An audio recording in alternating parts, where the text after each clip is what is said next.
So I mentioned the other day on camera, and I've talked about this before, that not a lot of fans are, not a lot of fans are still happy about what happened over a decade ago. I mean, like I said on camera, the other day, this month, December 2023, and somewhat next month, January 2024, this time frame marks 10 years since the conclusion of the Return of the Freedom Fighters arc, which ran from 252 to 256. And it basically was the beginnings of the soft retcon reboot, or reboot retcon, whatever you want to call it, or however you want to look at it. And, it would lead, of course, into 2014 and beyond, being the beginning of the Sonic Unleashed World Shattered story arc, which, in my opinion, as I've said before, as especially in that video I did on camera, as I said before, was probably the best example of how you do a lengthy story arc, set in one story, basically set with one plot line, if you will, because it felt like some of the multi-part stories that you put in it not only felt like appropriate chapters, to said story arc, but they felt like they could be looked at as their own individual stories without having any connection whatsoever. I mean, a good example, in my opinion, of course, is Spark of Life, the Nicole story in Sonic Universe. But, be that as it may, if there's one thing fans have never been, forgivable about in some cases, is the fact that Ian Flynn never wanted to, I guess you could say, reconnect Sonic and Sally on a more flirtatious, if not romantic level. Not on terms of, lovey-dovey, mushy-mushy kind of stuff like we've seen before, no. But more on the levels of what we got at the end of the last, term of them being together, which was 222 to 225, and the slow build-up that Ian did to get to that point. Something like that. If not, which basically is a callback, if you will, a callback to what we would see under Ken Penders and to an extent Carl Bowler's for a time, was felt very reminiscent of what we got in Satayam. Fans have never been very forgiving about the fact, in my opinion, that Ian Flynn or, Tracy Arlen or Leah Baker, and I don't know if Evan Stanley was working with them at the time, but neither of the writers wanted to explore that avenue. Now, sure, they were okay with the idea that maybe we were going to go the LGBTQ route with Sally and Nicole, which, again, nobody's against. That would have been an interesting take on putting Sally in a relationship, thus keeping Sonic solo and adventurous as he's known to be.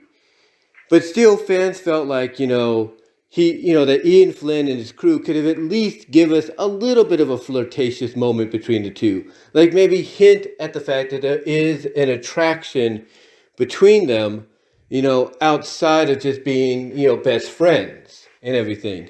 I mean, the way Sonic was hugging her and glad to see her with tears coming out of his eyes, even though she was confused at what was going on until later when she got her memories back, you'd think they would build upon that. You think maybe after she got her memories back and after she got encouraged by Nicole to, hey, don't let what happened to you in the other world, the other lifetime, get you down, because that was not you, that was Eggman kind of deal. You would think even after Nicole encouraged her, hey, be the Sally that in this world, this timeline, encourage Dulcie, encourage Loop. You would think after they would have Nicole do that, which did bring Sally up, kind of remind her, yeah, you're right. I can't let what happened to me be, what makes me, not, be a leader and not make the right judgments.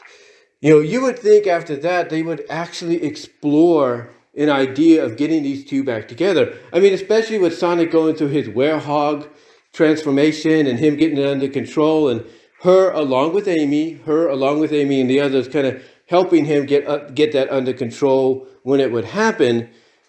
You think even with that, they would at least try something different.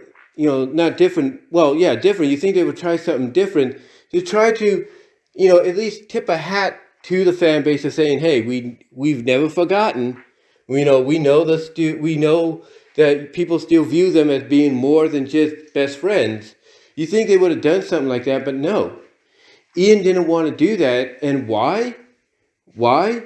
Because he didn't want to go through the whole romantic trope, because the fan base, and this is the one thing that, is a poison when it comes to any fan base, when it comes to shipping, the fan bases can't accept one ship over the other, especially if it's done in a different interpretation of, a franchise.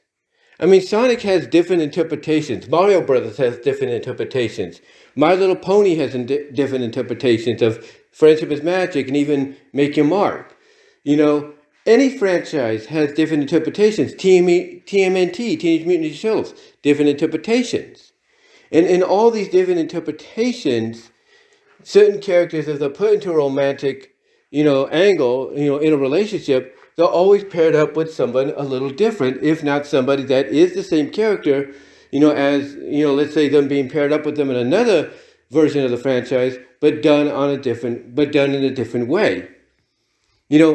That's the one thing about the fan bases is, that poison of not accepting the fact that, hey, Sonic and Sally are an item in Satham and in the Archie books, and that's fine. Well, we could pretty much say Amy and Sonic could be an item in the games, if not the IDW books and Sonic X. Again, if fans would be more accepting of that, I don't think Ian Flynn would have been against trying to put these two together in the reboot, in the retcon, soft reboot, soft retcon, if you will, of the Archie book. I don't think he would have. But he wanted to go, I guess, the more safer route and the more, I guess you could say, modern route, if you will, with Sally and putting her in a relationship, and that being with Nicole. Again, not a problem. But here's the thing, though, about relationships.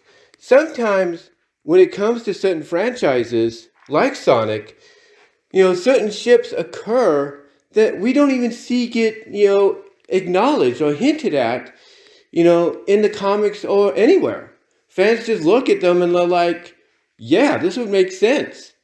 And true, maybe the writers might throw in a little Easter egg to say, hey, we hear you, we acknowledge, your shipping of these characters, but that's about it.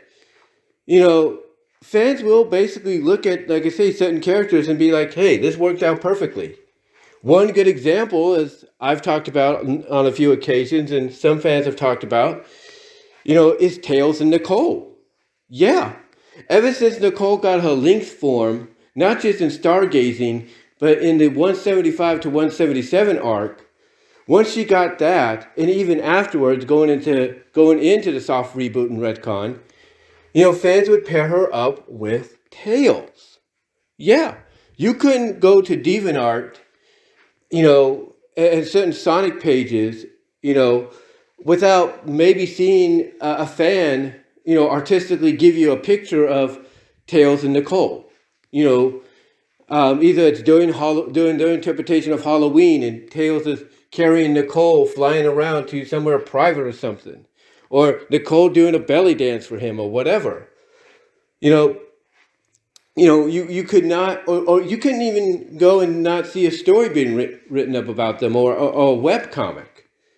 The point is, even though they were never really acknowledged as kind of being flirtatious with each other or attracted to each other or anything like that, fans still looked at it like, oh, these two would work out perfectly. And why? Because Tails was looked at as Sonic's little brother and BFF.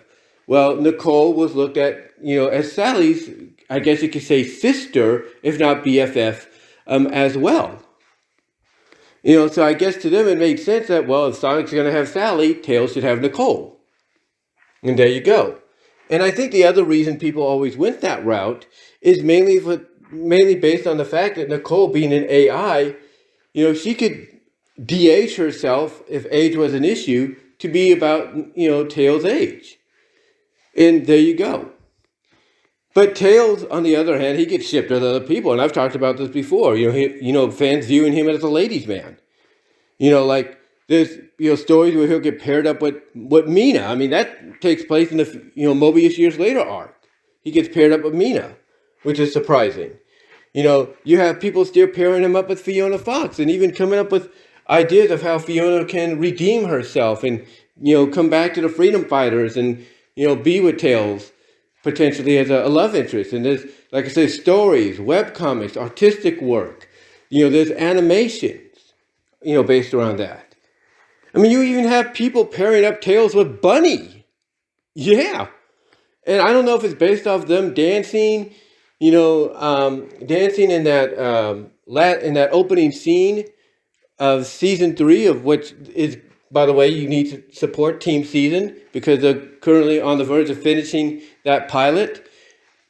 I don't know if it's because of that or whatever the case may be, or if it's the same thing with Sonic and Sally being an item that, hey, let's have Tails become an item with Bunny. I don't know. But fans are willing to pair whoever they feel is best with each other, and that's a fact. That is a fact. No arguing it. There's no arguing it whatsoever. There's no arguing it whatsoever. It's just, really mind-boggling is what it is. I mean, you want to look at some very adult NFSW-like stories out at archiveofourown.org or fanfiction.net. You have Tails, being put in several stories where he has a harem.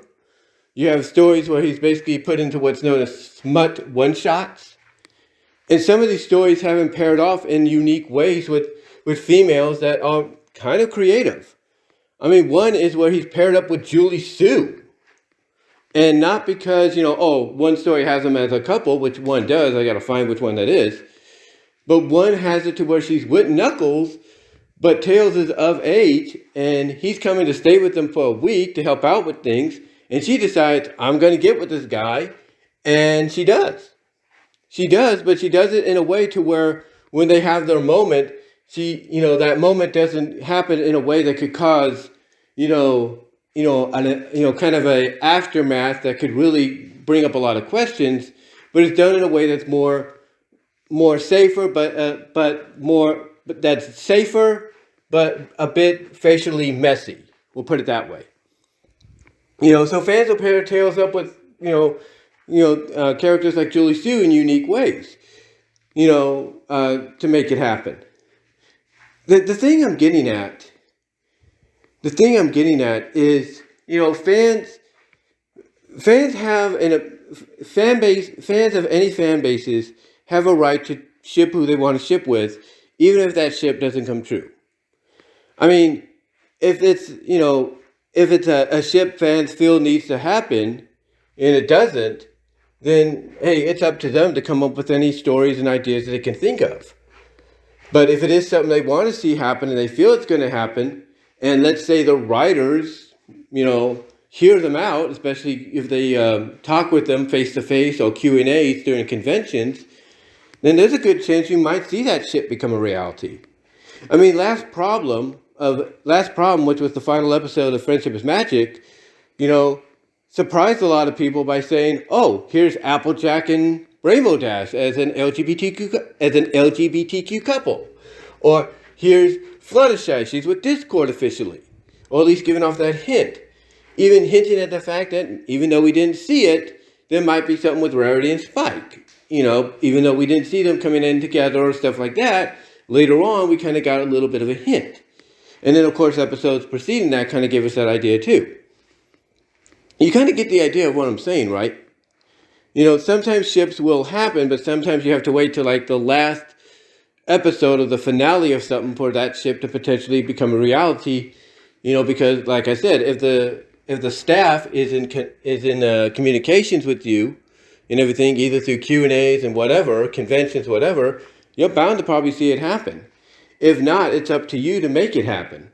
I mean, going back to MLP FIM, Disney Fanatic, she's known for Bride of Discord and Daughter of Discord.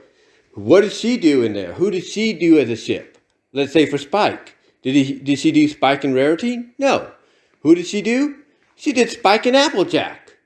And she based it off what happened in Spike at Your Service. Although she had to change things up later on after that.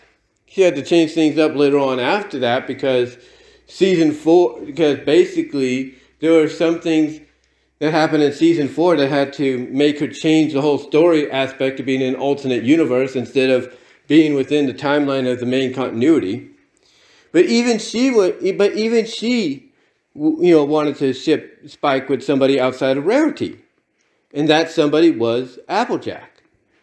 The thing is, like I said, fans have a right to, have an opinion and a right to ship who they want to ship with, but that also can be an issue. And that issue sometimes will reflect what happens in one of the main media sources of the franchise.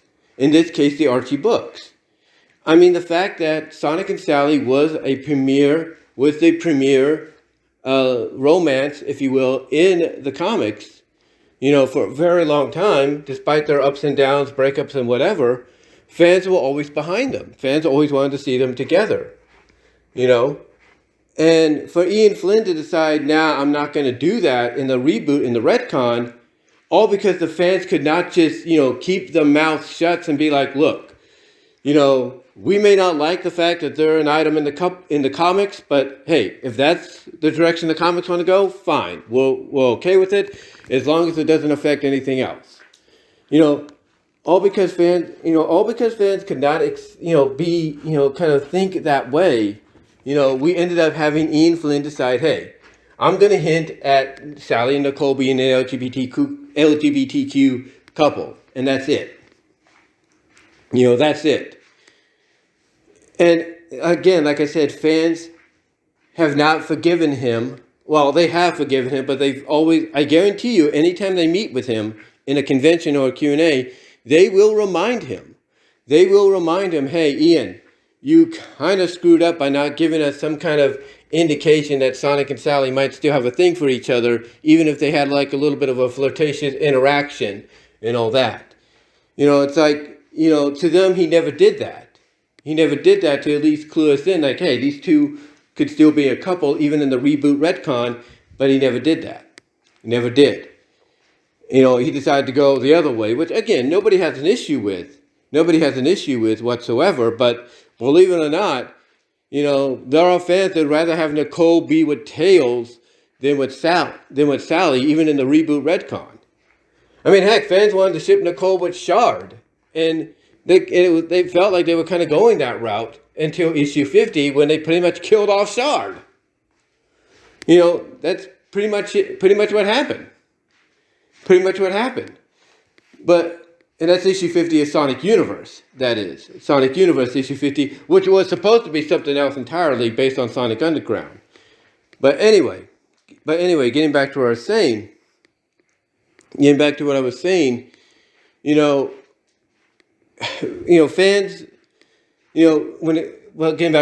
fans don't have a problem with Nicole being with Sally if that was the hint they wanted to go, get away with.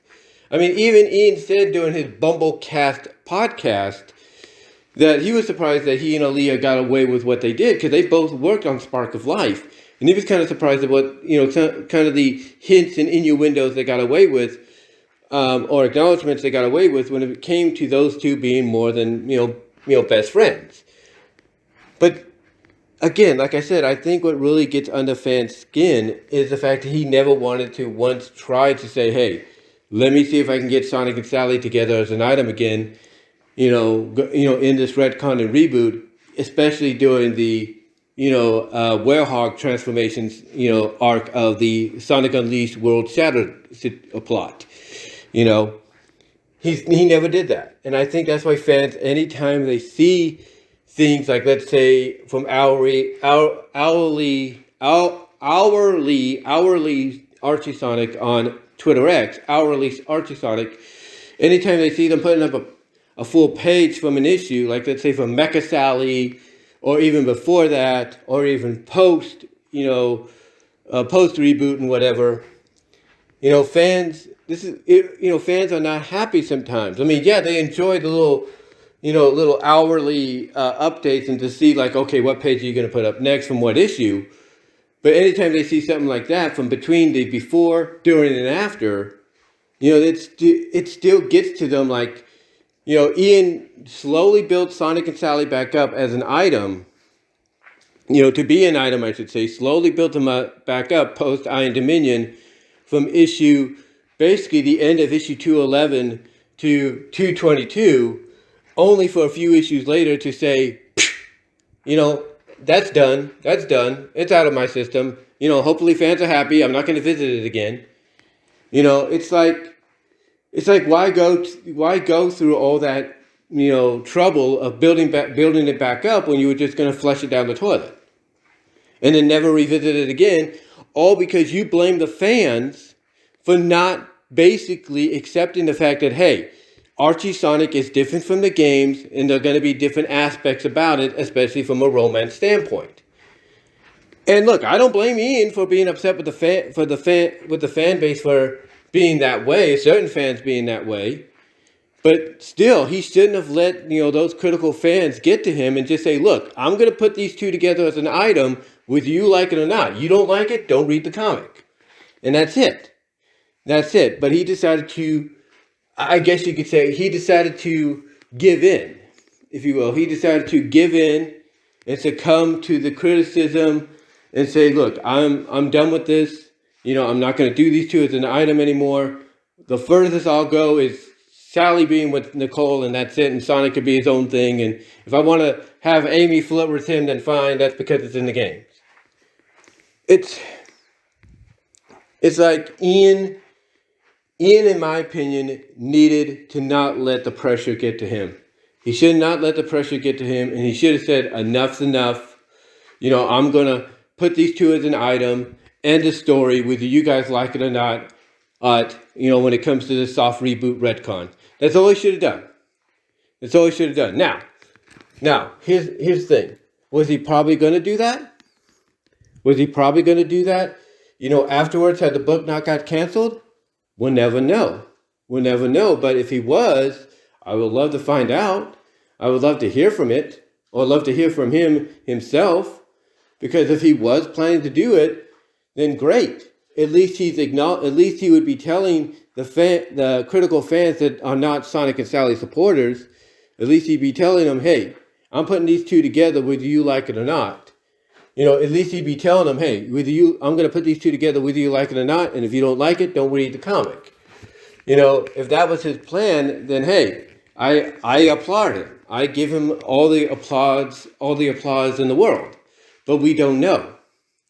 We don't know because he never gave any hints. Never any flirtatious hints, if you will. Kind of like playful, flirtatious, attractive, like, blushy, like moments, if you will, in the book. In the book between the two to kind of say, hey, I might be heading back in this direction. You just got to keep an eye out. He never did that. He never did. So yeah, I think because he never did any of that, and as I've said before, he basically took what he was building up slowly and, very appropriately, I'll give him that, because he took that very appropriately, building it up and then slapping it in our face by basically saying, yeah, I built it up and now I'm throwing it down and I'm flushing it down the toilet now. I don't think fans will ever fully forgive him. Like, they'll forgive him, but not fully forgive him, unless maybe he comes out and says, hey, I did have plans to put them back together, building up into 300 and beyond, but the book got canceled. And that's all he would have to say, I think, to get, like, maybe fans to be like, okay, at least you still wanted to put them together. But he never did that, and he never had any moments in that reboot retcon to hint at it. And again, like I said, that is the one problem. I will agree with him. That is the one problem with any fan base, especially when it comes to shipping. Fans cannot distinguish the difference between different interpretations of the comic, of the comics based on a franchise, the cartoons, the games, or whatever. They can never distinguish the differences. When it comes to the MLP comics, if you're a Sparity fan, Spike and Rarity, it seems that the MLP comics were heading more in that direction than the cartoon was, and the cartoon was doing that later on. Best Gift Ever, Season 9, you name it.